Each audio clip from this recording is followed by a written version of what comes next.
അസ്സലാമു അലൈക്കും വറഹ്മത്തുള്ളാഹി വബറകാതുഹു. ഖുർആൻ പഠനം 1473, സൂറത്തുൻ നഹൽ 110, 111 സൂക്തങ്ങൾ.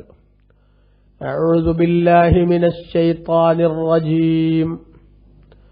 ബിസ്മില്ലാഹിർ റഹ്മാനിർ റഹീം. ثم إن ربك للذين هاجروا من بعد ما فتنوا ثم جاهدوا وصبروا إن ربك من بعدها لغفور رحيم. يوم تأتي كل نفس تجادل عن نفسها وتوفى كل نفس ما عملت وهم لا يظلمون. صدق الله العظيم. بسم الله والحمد لله والصلاة والسلام على سيدنا محمد وآله وصحبه ومن تبعهم بإحسان إلى يوم الدين. أما بعد.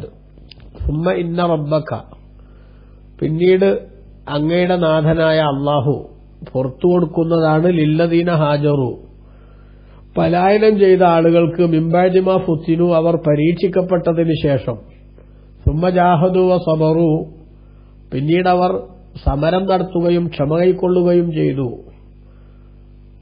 അങ്ങനെയുള്ള ആളുകൾക്ക് അങ്ങയുടെ നാഥൻ പുറത്തു കൊടുക്കും. ഇന്ന റബ്ബക മിൻ ബഅദിഹ, ഈ സംഭവങ്ങൾക്കെല്ലാം ശേഷം നിശ്ചയം അങ്ങയുടെ നാഥൻ ലഗഫൂറുൻ, അടിമകൾക്ക് വല്ലാതെ പൊറുക്കുന്നവനും, റഹീമുൻ, അവരോട് വലിയ കരുണ കാണിക്കുന്നവനുമാകുന്നു.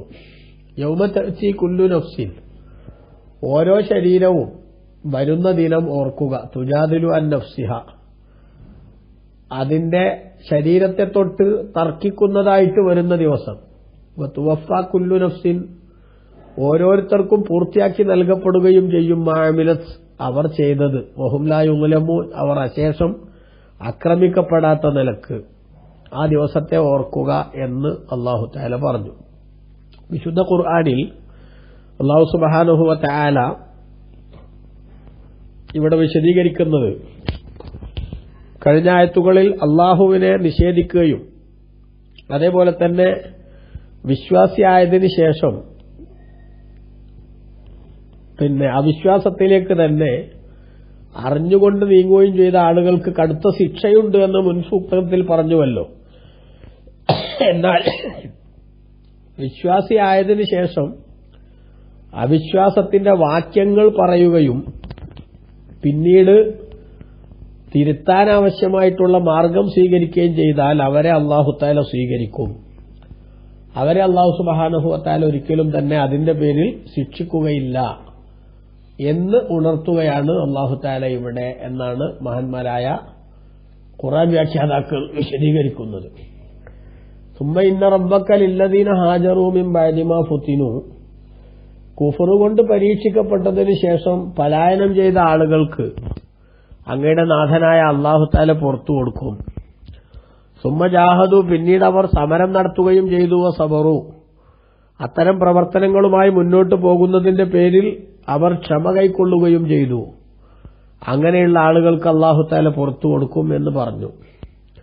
ഈ പറഞ്ഞത് അമ്മാർ ഇബ്നു യാസിർ റളിയല്ലാഹു അൻഹുവിനെ പോലെ അതുപോലുള്ള ഒരുപാട് മഹാന്മാരായിട്ടുള്ള സഹാബിമാർ മക്കയിൽ ദുർബലരായി ജീവിച്ചുകൊണ്ടിരുന്ന ആളുകളെ സംബന്ധിച്ചാണ് ഈ പറഞ്ഞത് എന്നാണ് ഒരു പ്രബലമായിട്ടുള്ള വ്യാഖ്യാനമെന്ന് ഖുർആൻ വ്യാഖ്യാതാക്കൾ വിശദീകരിക്കുന്നു. ബഹുമാനപ്പെട്ട ഇമാം തുബിരി അവിടുത്തെ തഫ്സീറിൽ രേഖപ്പെടുത്തുന്നത് കാണാം. സുമ്മ ഇന്ന റബ്ബക യാ മുഹമ്മദു, നബിയെ അങ്ങയുടെ നാഥൻ, ലില്ലദീന ഹാജറൂ മിൻ ദിയാരിഹിം വ മസാകിനിഹിം വ അശാഇരിഹിം മിനൽ മുശ്രിക്കീൻ, മുശ്രിക്കുകളായ കുടുംബക്കാർ, അതേപോലെ അവരുടെ വീടുകൾ, അവരുടെ ഭവനങ്ങൾ, ഇവിടങ്ങളിൽ നിന്നൊക്കെ പലായനം ചെയ്യുന്ന ആളുകൾ. വന്തഖലു അൻഹും ഇലാ ദിയാരി അഹ്ലിൽ ഇസ്ലാമി വ മസാകിനിഹിം വ അഹ്ലി വിലായത്തിഹിം, മുസ്ലിമീങ്ങൾ താമസിക്കുന്നിടത്തും അവരുടെ വീടുകൾ ഉള്ളിടത്തേക്കും അവരുടെ രക്ഷാധികാരികൾ ഉള്ളിടത്തേക്കുമൊക്കെ പലായനം ചെയ്തു വരുന്നു. മിൻ ബഅദി മാ ഫതനഹുമുൽ മുശ്രികൂൻ, ബഹുദൈവാരാധകന്മാർ അവർ പരീക്ഷണത്തിന് വിധേയരാക്കിയതിനു ശേഷം. അല്ലദീന കാനൂ ബൈന അളുഹുരിഹിം ഖബല ഹിജ്റത്തിഹിം അൻ ദീനിഹിം, ആ മുശ്രിക്കുകളുടെ മതം വിട്ട് അവർ ഇങ്ങോട്ട് പോരുന്നതിനു മുമ്പ് ഈ മുശ്രിക്കുകൾക്കിടയിലായിരുന്നുവല്ലോ അവർ ജീവിച്ചിരുന്നത്. ആ മുശ്രിക്കുകൾ അവരെ അവരുടേതായിട്ടുള്ള ഇംഗിതത്തിന് വഴങ്ങാൻ വേണ്ടി പല കാര്യങ്ങൾക്കും നിർബന്ധിച്ചു. ചില വാക്കുകളൊക്കെ അവർക്ക് വേണ്ടി മനസ്സിലില്ലാതെ തന്നെ ഇവർ പറയുകയും ചെയ്തു. എന്നാൽ അതിനുശേഷം ആ നാട് വിടാൻ അവർ തയ്യാറായി. സുമ്മ ജാഹദുൽ മുശ്രിക്കീന ബഅദ ദാലിക ബി ഐദീഹിം ബിസ്സൈഫി. അതിനുശേഷം അവരുടെ വാളുകൊണ്ട് അവരുടെ ശരീരം ഉപയോഗിച്ച് തന്നെ അവർ പോരാട്ടത്തിൽ ഏർപ്പെട്ടു. ഒബി അൽസിനത്തിഹിം ബിൽ ബറാഅത്തി മിൻഹും, മുശ്രിക്കുകളോട് ഞങ്ങൾക്കൊരു ബന്ധവുമില്ല എന്ന് നാവുകൊണ്ട് പ്രഖ്യാപിച്ചുകൊണ്ടുള്ള വാചകത്തിലൂടെയുള്ള പോരാട്ടവും അവർ നടത്തി. ഒമിമ്മാ യഅ്ബുദൂന മിൻ ദൂനില്ലാഹ്, അള്ളാഹുവിന് പുറമെ മുശ്രിക്കുകളായിട്ട് ബന്ധമല്ല, അള്ളാഹുവിന് പുറമെ അവർ ആരാധിക്കുന്ന ദൈവങ്ങളുമായും ബന്ധമില്ല എന്നവർ പ്രഖ്യാപിച്ചു. വസബറു അലാ ജിഹാദിഹിം, അവരോട് പോരാട്ടം നടത്തുമ്പോൾ അതിന്റെ പേരിൽ ഉണ്ടാകുന്ന എല്ലാ കഷ്ടനഷ്ടങ്ങളിലും അവർ ക്ഷമ കൈക്കൊള്ളുകയും ചെയ്തു. അങ്ങനെയുള്ള ആളുകൾക്ക് ഇന്ന റബ്ബക മിൻ ബഅദിഹ, ഈ സംഭവങ്ങൾക്കെല്ലാം ശേഷം അങ്ങയുടെ നാഥനായ അല്ലാഹു ലഗഫൂറുർ റഹീം, അവർക്ക് വല്ലാതെ പൊറുക്കുകയും അവരോട് കരുണ ചെയ്യുകയും ചെയ്യുന്നവനാണ് എന്ന് ബഹുമാനപ്പെട്ട ഖുർആൻ ഇവിടെ പറഞ്ഞു. അവിടെ മിൻ ബഅദിഹ ലഗഫൂറുർ റഹീം എന്ന് പറഞ്ഞാൽ ബഹുമാനപ്പെട്ട ഇമാം തൊബിരി തങ്ങൾ രേഖപ്പെടുത്തുന്നു. അതായത് ലദൂ സിസ്തിരിൻ അലാമാ കാന മിൻഹും മിൻ ഇഅ്താഇൽ മുശ്രിക്കീന മാ അറാദു മിൻഹും മിൻ കലിമത്തിൽ കുഫരി ബി അൽസിനത്തിഹിം, അവരുടെ നാവ് കൊണ്ട് മുശ്രിക്കുകൾ ഉദ്ദേശിക്കുന്ന കുഫറിന്റെ വാചകം അവർ പറഞ്ഞു. ആ പറഞ്ഞതൊരു മഹാ അപരാധം തന്നെയാണെങ്കിലും പക്ഷെ അവരുടെ നിർബന്ധിത സാഹചര്യം വെച്ച് അന്ന് സംഭവിച്ചു പോയ ആ സ്ഖലിതത്തെ അവർക്ക് അല്ലാഹു തആല മറച്ചുവെച്ചു. എന്നാൽ വഹും ലിഗൈരിഹ മുദ്മിറൂൻ, അവർ ഈ നാവ് കൊണ്ട് കുഫറിന്റെ വാചകം പറയുമ്പോഴും അതല്ലാത്തൊന്നാണ് അവർ മനസ്സിൽ മറച്ചുവെച്ചത്. വലിൽ ഈമാനി മുഅ്തഖിദൂൻ, സത്യവിശ്വാസമാണ് അവർ വിശ്വസിക്കുന്നത്. അങ്ങനെയുള്ള ആളുകൾക്ക് അന്ന് അവരിൽ നിന്ന് സംഭവിച്ച ആ തെറ്റിനെ അള്ളാഹു മറച്ചുവെക്കുകയും റഹീമും ബിഹിം, അവരോട് അള്ളാഹു മഹാകാരുണ്യം കാണിക്കുകയും ചെയ്യും. അതായത് യുആഖിബുഹും അലൈഹ, അതിന്റെ പേരിൽ അള്ളാഹു തആല അവരെ ശിക്ഷിക്കാതെ കരുണ കാണിക്കും. മഅ ഇനാബത്തിഹിം ഇലല്ലാഹി വ തൗബത്തിഹിം, അവരല്ലാഹുവിലേക്ക് ഖേദിച്ചു മടങ്ങുകയും അവരിലേക്ക് പശ്ചാത്തപിക്കുകയും ചെയ്യുന്നതോടൊപ്പം തന്നെ അവരുടെ എല്ലാ കുറവുകളും അള്ളാഹു തആല പരിഹരിച്ചു കൊടുക്കും എന്നാണ് ഈ സൂക്തത്തിൽ അള്ളാഹു തആല വിശദീകരിച്ചിട്ടുള്ളത്. മഹാന്മാരായ ഖുർആൻ വ്യാഖ്യാതാക്കളിൽ ചിലർ പറയുന്നത് ഈ സൂക്തം അവതരിക്കാനുണ്ടായ കാരണം നസലത്ത് ഫീ ഖൗമിൻ മിൻ അസ്ഹാബി റസൂലില്ലാഹി സ്വല്ലല്ലാഹു അലൈഹി വസല്ലം കാനൂ തഖല്ലഫൂ ബിമക്കത്ത ബഅദ ഹിജ്റത്തിൻ നബിയ്യി സ്വല്ലല്ലാഹു അലൈഹി വസല്ലം, മക്കയിൽ മുത്തുനബിന്റെ ഹിജ്റയ്ക്ക് ശേഷം തങ്ങിയിരുന്ന ചില മുസ്ലിമീങ്ങൾ, മുത്തുനബിന്റെ സഹാബത്ത്, അവരെ സംബന്ധിച്ചാണ് ഈ സൂക്തത്തിൽ അള്ളാഹു പരാമർശിക്കുന്നത്. അതായത് ഫസ്തദ്ദൽ മുശ്രിക്കൂന അലൈഹിം, മുശ്രിക്കുകൾ അവരെ വല്ലാതെ ബുദ്ധിമുട്ടിച്ചുകൊണ്ടിരുന്നു. ഹത്താ ഫതനൂഹും മൻ ദീനിഹിം, അവരുടെ മതത്തിൽ നിന്ന് രാജി പരസ്യമായി പ്രഖ്യാപിക്കാനുള്ള നിർബന്ധിക്കലും അതേപോലെ തന്നെ അതിനുവേണ്ടി സമ്മർദ്ദം ചെലുത്തലും അവർ നടത്തി. അങ്ങനെ സമ്മർദ്ദം ചെലുത്തൽ നടത്തിയിട്ട് പരസ്യമായി ഇവരുടെ മുന്നിൽ പിടിച്ചു നിൽക്കാനോ പ്രതികരിക്കാനോ സാധിക്കാത്തതുകൊണ്ട് അവരാഗ്രഹിക്കുന്നത് പോലുള്ള ചില വാചകങ്ങളൊക്കെ അവർ പറഞ്ഞു. പക്ഷെ ഫൈസൂമിന തൗബത്തി, അകതാരിൽ വല്ലാത്ത മനസാക്ഷിക്കുത്തും പടച്ചോനെ ഞങ്ങളെ ആഖിറം നഷ്ടപ്പെട്ടു പോകുമോ എന്ന ഭയവും അവരെ പിടികൂടി. അള്ളാഹു ഞങ്ങളുടെ തൗബ സ്വീകരിക്കില്ലേ എന്ന നിരാശ പോലും അവരെ ബാധിച്ചു. അപ്പോ അവരെ ആശ്വസിപ്പിച്ചുകൊണ്ട് ഫഅൻസല അല്ലാഹു ഫീഹിം ഹാദിഹിൽ ആയ, ഇമാം തുബിരി റളിയല്ലാഹു അൻഹു രേഖപ്പെടുത്തുന്നു, അവരെ സംബന്ധിച്ചാണ് അള്ളാഹു ഈ സൂക്തത്തിൽ പറഞ്ഞത്. അതായത് അങ്ങനെയൊക്കെ പരീക്ഷണങ്ങൾ വന്നപ്പോ അവനവന്റെ ജീവിതത്തിന്റെ സേഫ്റ്റിക്ക് വേണ്ടി മനസ്സിലില്ലാത്ത നിലക്ക് അത്തരം ചില വാചകങ്ങളൊക്കെ പറഞ്ഞു പോയത്, അതൊക്കെ അള്ളാഹുവിന് മനസ്സിലാക്കാൻ പറ്റും, അള്ളാഹു അത് അറിയും. അതുകൊണ്ട് തന്നെ അവരാരും അവരുടെ ശരിയായ നിലപാടിലൂടെ മുന്നോട്ട് പോകാൻ തീരുമാനിച്ചാൽ പിന്നെ അള്ളാഹു അവരെ അതിന്റെ പേരിൽ ശിക്ഷിക്കില്ല എന്ന ആയത്തിറങ്ങി. ഓരോ ആയത്തുകൾ ഇറങ്ങുന്ന സമയത്തും മദീനയിലുള്ള മുസ്ലിമീങ്ങൾ മക്കയിലുള്ള തങ്ങളുടെ സഹോദരങ്ങൾക്ക് അതിന്റെ സന്ദേശങ്ങളൊക്കെ എത്തിച്ചു കൊടുക്കാൻ ആവശ്യമായിട്ടുള്ള ക്രമീകരണങ്ങൾ നടത്തുന്നുണ്ടായിരുന്നു. അങ്ങനെ ആ ക്രമീകരണങ്ങളുടെ ഭാഗമായി ഈ ഗുഡ് ന്യൂസ്, അതായത് പരീക്ഷണാർത്ഥം മക്കത്ത് കുടുങ്ങിപ്പോയിട്ടുള്ള ആളുകളുടെ ഭാഗത്തു നിന്ന് എന്തെങ്കിലുമൊക്കെ മുശ്രിക്കുകളെ സന്തോഷിപ്പിക്കുന്ന വാചകങ്ങൾ വന്നുപോയിട്ടുണ്ടെങ്കിലും അതൊന്നും തന്നെ അവരുടെ ആത്മീയമായ വിജയത്തിന് തടസ്സമാവുകയില്ല. അവരുടെ ആ നിസ്സഹായതാവസ്ഥ അത് അല്ലാഹു തആല മനസ്സിലാക്കുന്നുണ്ട് എന്ന കാര്യം അവരെ അറിയിച്ചു.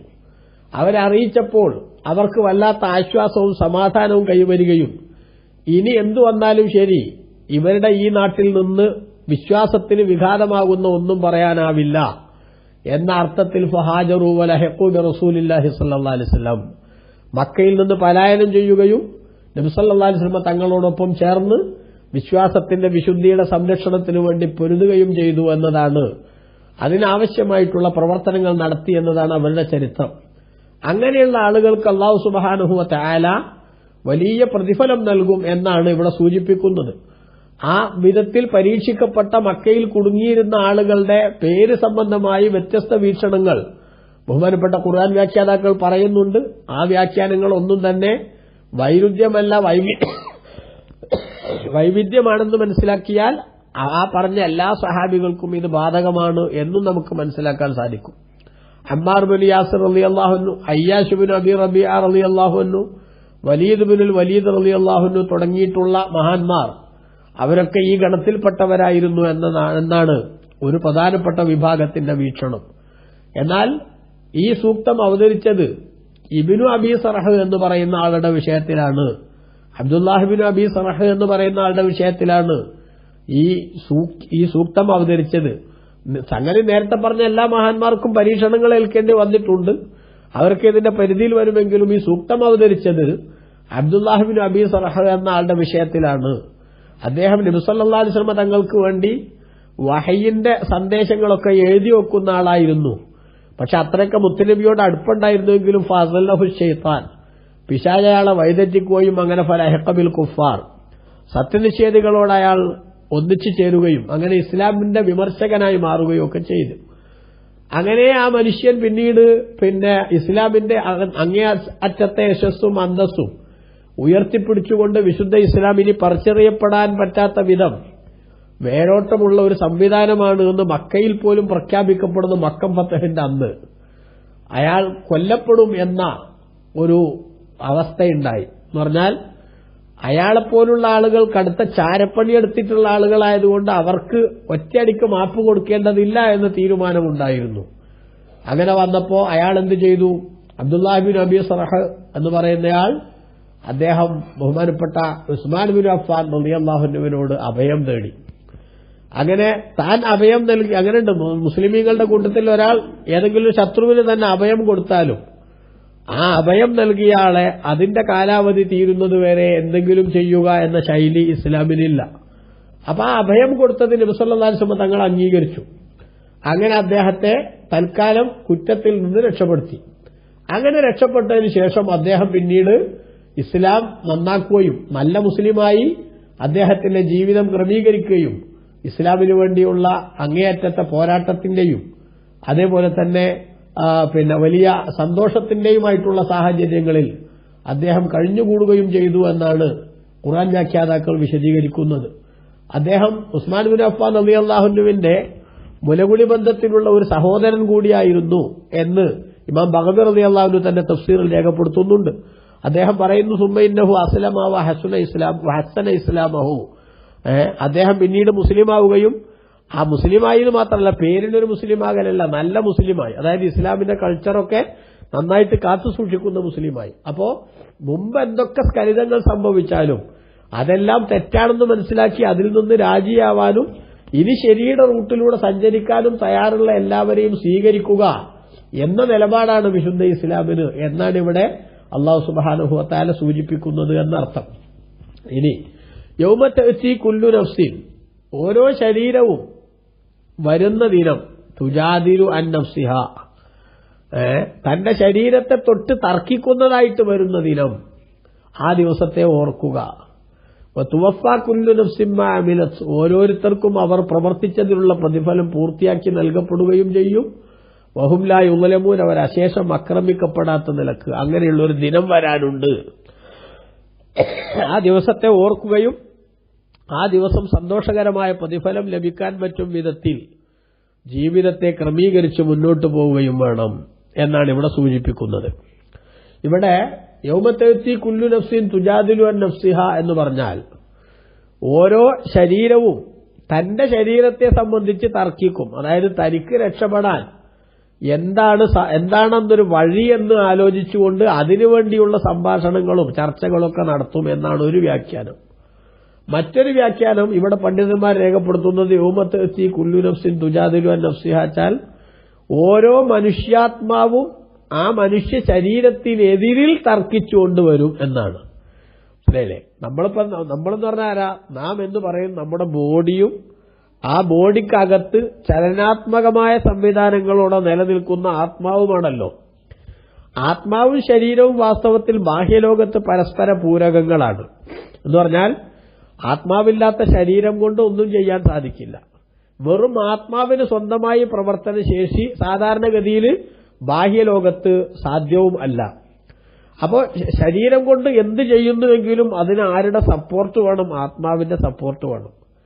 ആത്മാവിന് വിചാരിച്ചതൊക്കെ നടപ്പാക്കണമെങ്കിൽ ആരുടെയും സപ്പോർട്ട് വേണം? ബാഹ്യലോകത്ത് ശരീരത്തിന് സപ്പോർട്ട് വേണം. അപ്പൊ ആ അർത്ഥത്തിൽ ഇത് പരസ്പര പൂരകങ്ങളാണെന്ന് പറയാം.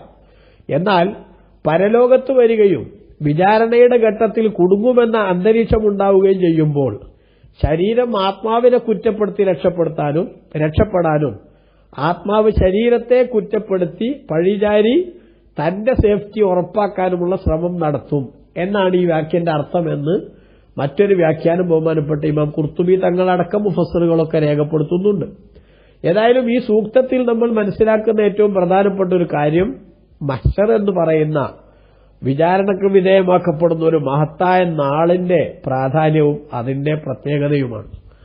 നോക്കൂ, ഈ ആയത്ത് വിശദീകരിച്ചപ്പോൾ ബഹുമാനപ്പെട്ട ഇമാം ഖുർത്തുബി റളിയല്ലാഹുവിനോടുത്ത തഫ്സീറിൽ രേഖപ്പെടുത്തുന്നത് കാണാം.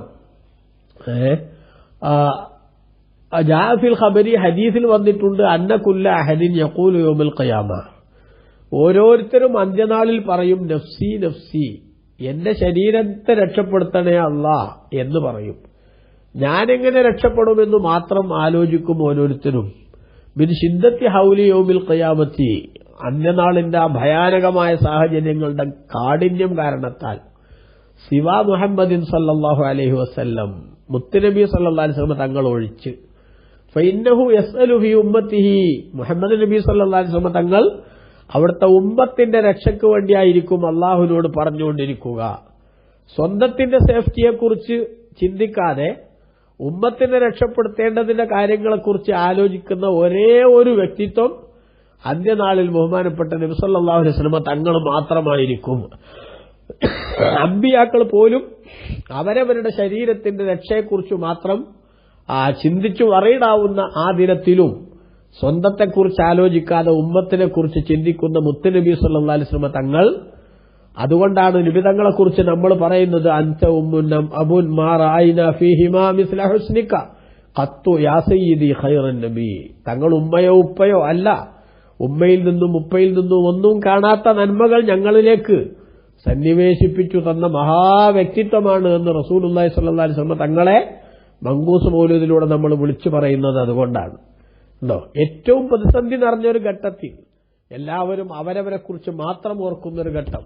ഈ ആയത്തിന്റെ വ്യാഖ്യാനത്തിൽ ബഹുമാനപ്പെട്ട ഇബ്നു കസീർ തന്റെ തഫ്സീറിൽ രേഖപ്പെടുത്തുന്നത് എന്താണ് നോക്കൂ നിങ്ങൾ.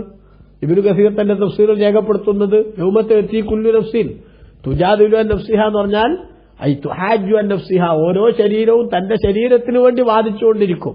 അതായത് ലൈസ അഹദുൻ യുഹാജു അൻഹാ, ഒരാളും തന്റെ ശരീരത്തിനു വേണ്ടി വാദിക്കാൻ വരില്ല. ലാ അബുൻ വലബുനുൻ വലാ അഖുൻ വലാ സൗജത്തുൻ, വാപ്പയും മകനും സഹോദരനും ഭാര്യയും ആരും തനിക്ക് വേണ്ടി വാദിക്കാൻ വരില്ല. കാരണം അവരൊക്കെ അവരവരുടെ സേഫ്റ്റിയെക്കുറിച്ച് മാത്രമാണ് ചിന്തിക്കുക. അങ്ങനെ ചിന്തിക്കുന്ന ദിവസത്തിൽ പക്ഷേ മുത്തുനബി സല്ലല്ലാഹു അലൈഹി വസല്ലം തങ്ങൾ ഉമ്മത്തിന്റെ സേഫ്റ്റിയെക്കുറിച്ച് ആലോചിക്കുമെന്ന് പറയുമ്പോൾ ആ നബി തങ്ങളോട് നമുക്കുള്ള കടപ്പാട് എത്രയാണ് എന്ന് നമ്മൾ ഓരോരുത്തരും ആലോചിക്കണം. അല്ലാഹു തആല അഷ്റഫുൽ ഖൽഖ് സല്ലല്ലാഹു അലൈഹി വസല്ലം തങ്ങളുടെ ഖൈറായ ഉമ്മത്തിൽ ഉൾപ്പെട്ട് അവിടത്തോടുള്ള മഹബത്ത് വർദ്ധിത വീര്യത്തോടെ സജീവമാക്കി നിലനിർത്താനുള്ള തൗഫീഖ് കൊണ്ട് നമ്മൾ അനുഗ്രഹിക്കുമാറാവട്ടെ. ആമീൻ. നോക്കൂ, അങ്ങനെ ബഹുമാനപ്പെട്ട നബി സല്ലല്ലാഹു അലൈഹി വസല്ലം തങ്ങൾ അല്ലാത്ത എല്ലാവരും അവനവന്റെ രക്ഷയ്ക്ക് വേണ്ട കാര്യങ്ങൾ എന്തൊക്കെയാണെന്ന് ആലോചിക്കും. ആ ദിവസത്തിൽ നടക്കുന്ന സംഗതി എന്താവും? തുവഫാ കുല്ലു നഫ്സിൻ, ഓരോ ശരീരത്തിനും പൂർത്തിയാക്കി നൽകപ്പെടും മാഅമിലത്ത്, ആ ശരീരം പ്രവർത്തിച്ചത് എന്തോ അത്. അതായത് ചെയ്ത ഒരു നന്മയും കുറക്കാതെ ചെയ്യാത്തൊരു കുറ്റങ്ങളും അതിൽ അടിച്ചേൽപ്പിക്കാതെ പൂർണ്ണമായി നീതി പുലർത്തപ്പെടും. വഹും ലാ യുഗ്ലമൂൻ, അവരശേഷം ആക്രമിക്കപ്പെടുകയില്ല. അന്ന് രക്ഷപ്പെടാനുള്ള ജാഗ്രതയാണ് നമ്മൾ പാലിക്കേണ്ടത്. പടച്ചോൻ തൗഫീഖ് നൽകട്ടെ. ആമീൻ. സല്ലല്ലാഹു അലാ സയ്യിദിനാ മുഹമ്മദ് വആലിഹി വസഹ്ബിഹി വസല്ലം. വൽഹംദുലില്ലാഹി റബ്ബിൽ ആലമീൻ. വസ്സലാമു അലൈക്കും വറഹ്മത്തുള്ളാഹി വബറകാതുഹു.